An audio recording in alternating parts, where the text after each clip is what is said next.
Femme, Courage, pouvoir, autonomisation, dignité, intelligence, entrepreneur, respect, être une femme aujourd'hui, c'est être une femme libre, audacieuse, ambitieuse, aimante, généreuse, émancipée. bien dans sa peau. Il faut être une femme pour supporter les douleurs du monde et pour les comprendre. Être une femme à Brazzaville aujourd'hui, c'est briser tous les tabous. Elle parle d'elle. Elle parle d'elle. Elle parle d'elle. Parle d'elle. Elle parle d'elle.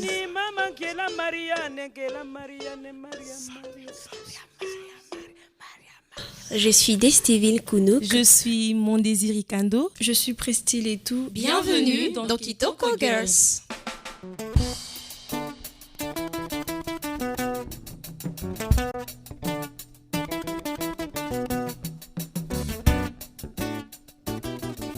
Je suis Mondésir Kando, étudiante en Master 2, option journalisme à l'université Marie-Ngouabi. Le make-up me passionne tant car celui-ci a un lien très étroit avec ma famille du simple fait que nous nous intéressons vraiment à la mode et à tout ce qui va avec l'élégance. Pour présenter même ce podcast, je me suis maquillée, pas pour vous séduire, non, mais pour se faire du plaisir. Je me sens très à l'aise dans ma peau de femme, surtout que nous sommes en mars, mois de la femme. J'aime bien le maquillage, mais ne faites pas allusion à la dépigmentation. Il s'agit bien entendu du make-up, un peu de rouge à lèvres, des fards à joues, du blush. J'ai gardé le côté naturel de mes sourcils. Pas de crayon, pas de surcharge, simplement avec du concealer où j'ai pu bien tracer. Le make-up et moi, une histoire d'amour, une histoire d'amour. À l'intérieur du studio Lenwash Makeup, nous avons des sièges hautes avec des tiroirs encastrés au mur et des miroirs. On a placardé les photos de nos clients. On en a qui se plaignent, mais pourquoi moi je suis pas là ? Disons simplement que c'est la collection de nos plus beaux sourires. Alors je suis Tikaya Francia, assistante chez Lenwash Makeup. C'est un métier qui est en perpétuelle évolution. Hier on faisait les petits sourcils, aujourd'hui on fait les gros sourcils, donc je maquille, mais je suis toujours en apprentissage. Rien n'aurait présagé que je finirais un jour dans le make-up. C'est pas quelque chose, je me suis réveillée le matin et j'ai dit « Ah tiens, j'aime bien le maquillage, donc je vais aller apprendre ça et faire de ça un métier. » Vraiment pas. C'est quelque chose qui m'est tombé dessus en mode bon, j'étais là. On m'a dit « Ah, qu'est-ce que tu fais à la maison ?» « Non, rien aujourd'hui. » « D'accord, viens m'aider, viens m'assister. » Je suis allée une fois, une deuxième fois, une troisième fois, et ainsi de suite. Personnellement, je ne suis pas trop maquillage. J'ai une peau très problématique. Donc, les produits de maquillage, qu'on le veuille ou pas, chacun réagit à sa façon. Donc, moi, je préfère éviter d'aggraver la situation de ma peau. Vous voyez, le maquillage, quelqu'un, il peut être mal dans sa peau. Et quand il se maquille, enfin, quand il ou elle se maquille, parce que les hommes aussi se maquillent, quand il ou elle se maquille, on voit tout de suite qu'elle reprend confiance en elle. On a l'impression de lui avoir pas simplement mis du maquillage sur la peau, mais on dirait que vous l'avez mis une armure et elle se sent prête. Ouais, c'est bon, je peux sortir, je suis sereine, je me sens belle. Et c'est en voyant ce que ça peut faire sur quelqu'un, comment ça peut lui redonner confiance en lui, que j'ai fini par me dire « Ah tiens, j'aimerais bien donner ce genre de sensation. » Les gens, ils viennent, ils vous racontent vos problèmes, vous découvrez leur vie, vous découvrez leurs soucis. Ce petit truc qui fait la différence, que quand elle vient chez toi, elle se sent à l'aise, elle se sent mise en confiance, elle se sent écoutée.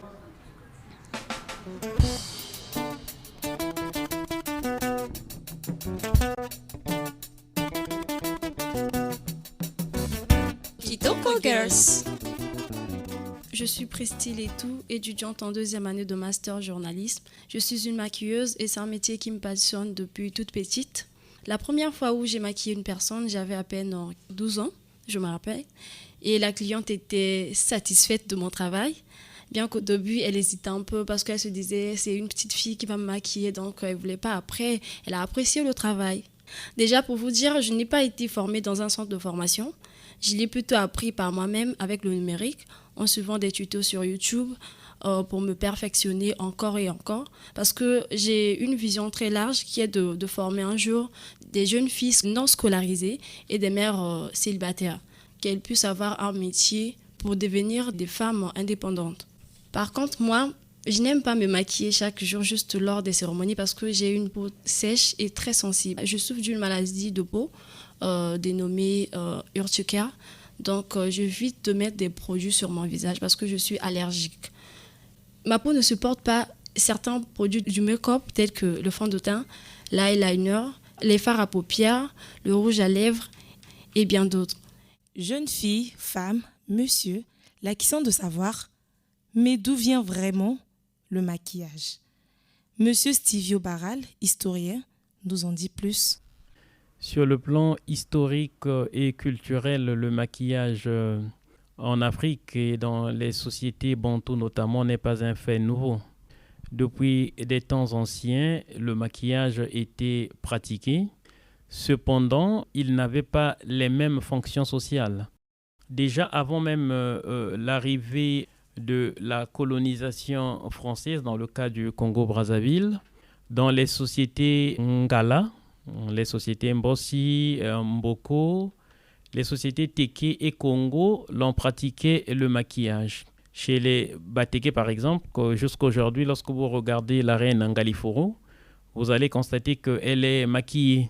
Et dans l'actuel département de la Cuvette Ouest, par exemple, chez les Mboko, il y a un rite de passage que l'on appelle l'ikinda. Et lorsqu'on passait d'un stade initiatique à un autre, pour marquer la réussite à l'examen de passage, le nouvel initié sortait de la réclusion maquillé. Et donc, le maquillage existait déjà, sauf que c'était un langage social qui avait plusieurs fonctions. C'était pour montrer à quel degré on pouvait être initié, mais également dans le cas des filles, une fille qui était préparée pour entrer dans la vie adulte, dans le Tikumbi par exemple, chez les Vili, était aussi maquillée. Dans le cas également de certaines thérapies, pour chasser le mauvais sort, on pouvait également maquiller une femme pour que ce maquillage-là soit le scaphandre, si on peut l'appeler comme ça, qui pouvait repousser les esprits maléfiques. Le rôle du maquillage n'était pas exclusivement esthétique. Le maquillage pouvait répondre à d'autres besoins que la quête ou la recherche du beau.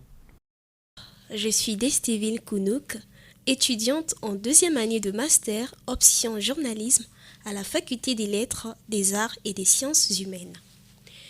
Je suis issue d'une fratrie de 4 enfants dont j'occupe la 2e place. Ma famille maternelle appartient à la religion kimbangiste et cette appartenance se traduit de génération en génération. Mais je suis la première à couper les pans, ce qui est dingue. Je suis dans une religion dont les normes diffèrent de celles de ma mère. Dans la religion de ma mère, le make-up n'est pas du tout acceptable. Du coup, ma mère ne se maquille pas et elle ne me permet non plus de se maquiller. Je me suis intéressée au make-up en 2018 et c'était à l'occasion de mon anniversaire. Ma coiffeuse m'avait si bien maquillée au point que les gens ne me reconnaissaient plus. Et depuis lors, j'avais pris goût au maquillage. Petit à petit, j'ai commencé à acheter mon équipement de maquillage jusqu'à avoir un gros sac. Ma mère, par contre, en apprenant que moi, je fais tout ça, elle s'y oppose.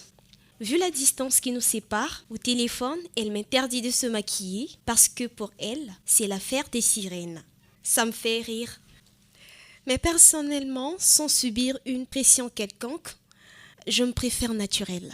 Je fais des soins de visage pour éviter de me camoufler tous les jours sous le make-up. Le but, c'est d'avoir un teint qui ressemble à une personne qui s'est maquillée. Je prends du plaisir lorsqu'on m'apprécie, tout étant naturel que maquillée. Surtout que la personne la plus spéciale de ma vie m'apprécie ainsi. Il s'agit bien de ma mère.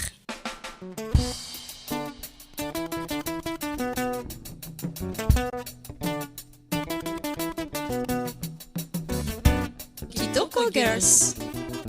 Alors, tous les maquillages auxquels je venais de faire allusion prenaient les allures de masque. On utilisait plein de produits issus des arbres, de l'argile, etc. Donc, il y avait plein de produits que l'on utilisait ceux qui se maquillaient, les femmes qui étaient maquillées autant que les hommes d'ailleurs. Ils avaient les visages masqués, mais chaque masque, c'était un discours social. Derrière le masque, il y avait tout un message suivant la forme du maquillage. C'était une peinture codée, c'était une expression codée et qui ne pouvait être déchiffrée que par ceux qui avaient reçu les outils qui permettent de décoder le message. Bonjour. Bonjour. On a une surprise pour vous, on peut? Oh oui, allez-y. J'aimerais savoir à quoi ça sert ce matériel-là. Pour se maquiller Et on l'utilise sur quelle partie du corps? au visage. On met au niveau peut-être des joues, quoi, je sais pas. Le front, toute la figure en fait. La face. Je crois que c'est pour mettre l'autre là au niveau des lèvres. Ah, j'ai pas trop d'idées sur ça aussi. Pour mettre aux yeux, non, aux sourcils, je crois. C'est pour les lèvres. Minéral, formation. Ah, là, c'est pour la peau. C'est pour les cils, je crois. C'est ça les rouges en lèvres, j'espère. Je crois que c'est pour les femmes, non? C'est pour les femmes, apparemment. Sur les visages des femmes. C'est pour les femmes, on sait tous que c'est pour les femmes, mais ça sert à quoi? On le met où? C'est pour contre la sueur aussi. Ça, vraiment, j'ai aucune idée. Hein. Devinez, sinon je vais essayer sur vous. Je peux vous mettre ça? Pour voir. Je pense pas que chez les hommes c'est permis, hein. Bien sûr, attendez, vous allez voir, je vais essayer. Je pense que déjà en regardant chez vous. Aïe. Là, maintenant, vous avez compris à quoi ça sert ce truc. C'est un phénomène qui touche beaucoup plus l'espace urbain, hein, parce que la ville est un espace concurrentiel. Hein, la ville, c'est un espace de confluence humaine. Les gens viennent de partout et il y a des influences multiples. Et dans le cas, par exemple, des femmes congolaises, elles subissent, les femmes brazzavilloises et ponténégrines en particulier, elles subissent l'influence de leur ouverture au monde. D'abord avec les migrations et l'interculturalité que nous impose l'ouverture aux frontières, mais aussi les médias. Elles regardent régulièrement les médias d'ailleurs et elles voient ce que représente la beauté de l'autre côté de la Méditerranée notamment, mais aussi du côté de l'Asie, hein, parce que depuis un certain temps, il y a des films indiens, des films qui viennent un peu de partout, les novellas, qui ont une véritable incidence sur la psychologie collective de la femme congolaise. Déjà de base, on a mis un noir, si je ne me trompe pas. Après, on a mis de orange. Après, on a mis des brillants dessus. Et puis, on m'a fait un tiret plus simple, que le don ça fasse naturel. Et puis, on a mis le mascara avant de mettre ici. Après, la dame a fait un fond de teint à ma teinte.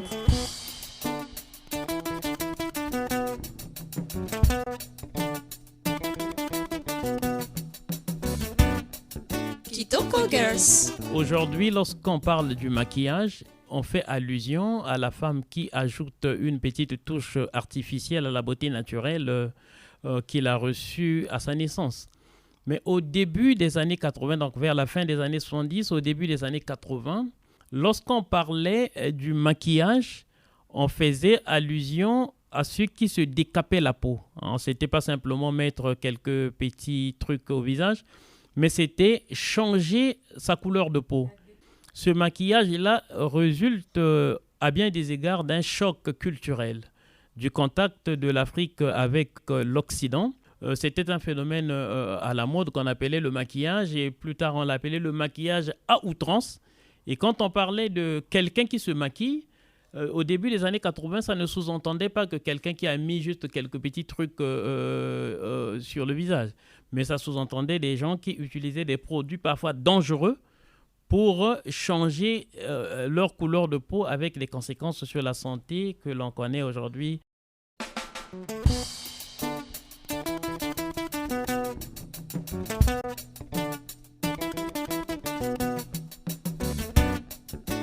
C'était Kitoko Girls, un épisode du podcast Elle part d'elle, réalisé par Mondésiré Kando, Pristy Letou et Destéville Kounouk, dans le cadre de la Journée internationale de la femme du 8 mars 2023 à l'Institut français du Congo de Brazzaville.